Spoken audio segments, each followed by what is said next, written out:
Serengeti, it isn't just a savanna, it's a graveyard of broken crowns, a land where kings are born, only to fall here. Nature doesn't tell stories with words, it writes them with claws, with blood, with silence. Beneath dry trees and sun-scorched valleys, monarchs have come and gone, forgotten all. But one. He left his mark not only on the land, but in the minds of all who crossed his path. His name Scarface.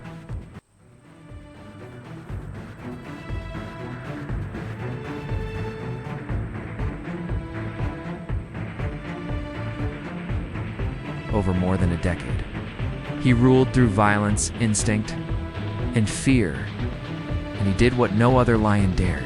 He killed over 400 hyenas.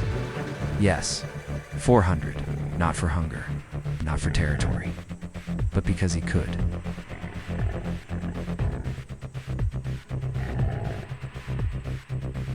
Scarface wasn't born a legend, he became one. Today, we'll hear the real story of the lion who turned fear into his crown and death into his legacy. The Serengeti remembers. And after this, so will you. In the beginning, he was just another young lion.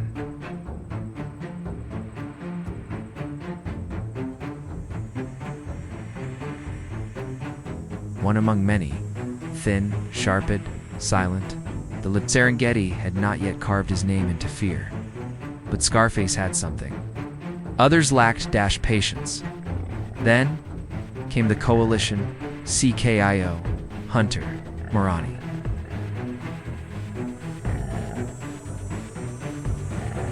Four males.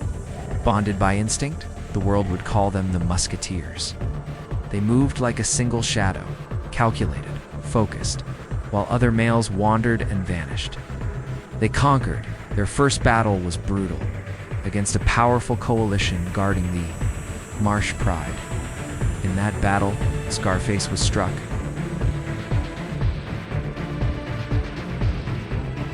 A deep slash across his right eye. The wound never healed. It became his banner. A warning written in flesh and still. Heroes, the coalition took the pride. With it came lionesses, cubs, territory, power.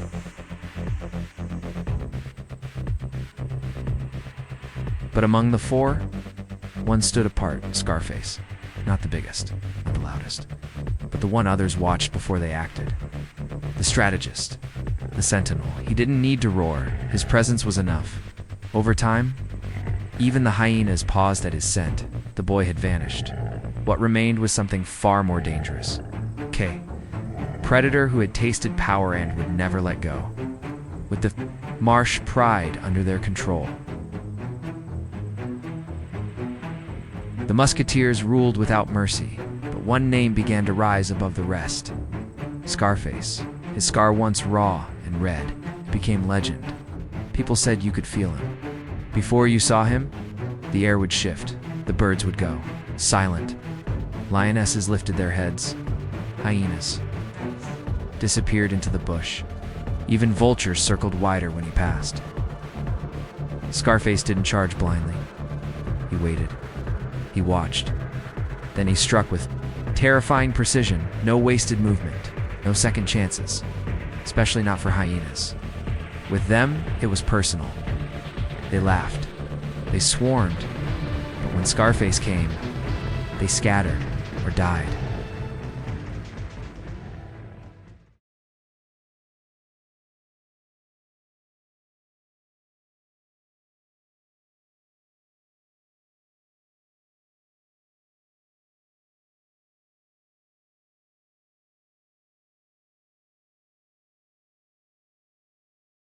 He chased them farther than any lion should, into open plains, into their dens. And when he caught them, there was no hesitation, no mercy. The count began to rise. Dozens, then hundreds, by the end of his reign. It said he had killed over 400 hyenas. 400? No lion had ever done that before. Some said the hyenas could smell him on the wind, turn back. His coalition held strong. Together they ruled vast territory, rivers, plains, forest. Edges, prime hunting ground, prime blood. But time was changing. Rivals were rising. The young were circling, still. Scarface, dud. He didn't roar to boast. He roared to remind his mane had darkened. His eyes were harder now, and his silence was more terrifying than any sound to the world. He had become a symbol, but to the wild, he was something else entirely. A storm in lion's skin, a nightmare wrapped in muscle and bone. A king. No one dared to challenge. Scarface wasn't just feared, he was remembered. Word spread, first among rangers, then photographers, then the world. People came from across the globe to see him, not because he was the strongest, not because he was the biggest, but because he looked like something out of myth. A lion with one good eye, a torn face, a stare that stopped time.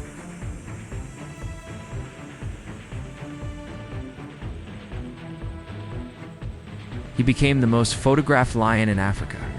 His image spread through screens, books, documentaries, his scar.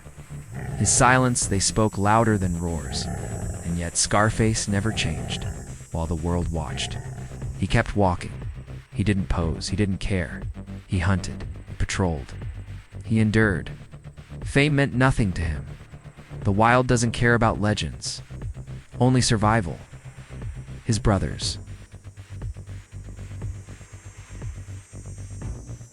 began to disappear, one by one. They fell to time. But Scarface kept going, limping. Slower now, but no less feared. Other lions avoided him even. Hyenas kept their distance. He was no longer just a king. He was something deeper.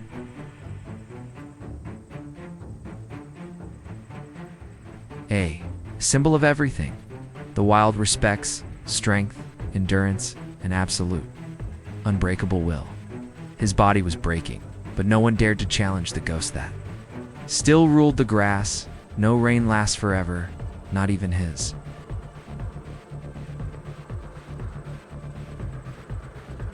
Scarface had outlived coalitions, outlasted rivals, but he could not outwalk time.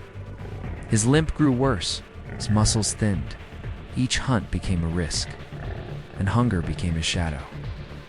The pride he once protected moved on.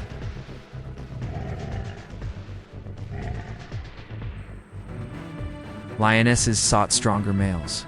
Cubs vanished. The world around him changed, but Scarface remained. Alone. He wandered far from the center of his old kingdom, sometimes seen resting beneath an acacia, sometimes barely moving at all. He still had the stare. But now, fewer dared look into it. Younger lions kept their distance. Hyenas still hesitated, not out of fear, but out of memory. He was a ghost they weren't ready to provoke. His once black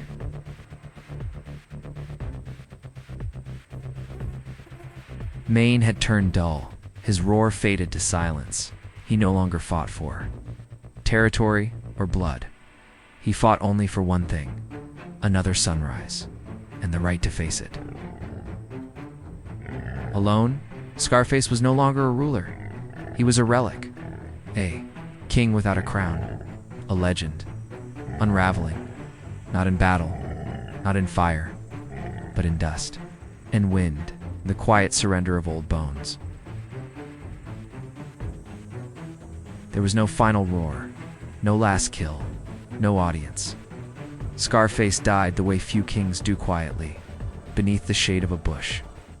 On a warm June day in 20-1, rangers found his body, no wounds, just stillness. He hadn't been defeated. His body had simply let go. There were no lions nearby, no hyenas to claim his remains, even in death. He was left untouched, as if the wild itself bowed in silence. No territory, no pride, no crown, only memory beneath the dust. The lion who defied time, who ruled without kindness, and died without ceremony. His bones became part of the land, once owned. His scar faded into the soil, but his name, that would never be buried. Long after his death, Scarface still walks the Serengeti, not in flesh, but in story. In every whispered tale told by a guide. In every photograph faded by sun and time, he is remembered not just for what he killed,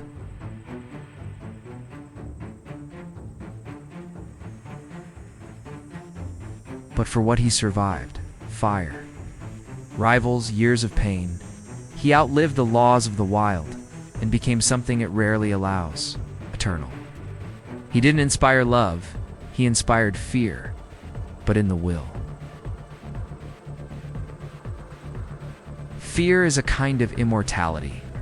New kings now rule the grass, but none bear the mark he carried, a saw that told the story of a lion who never surrendered. His body is gone, but his legend still growls in the wind.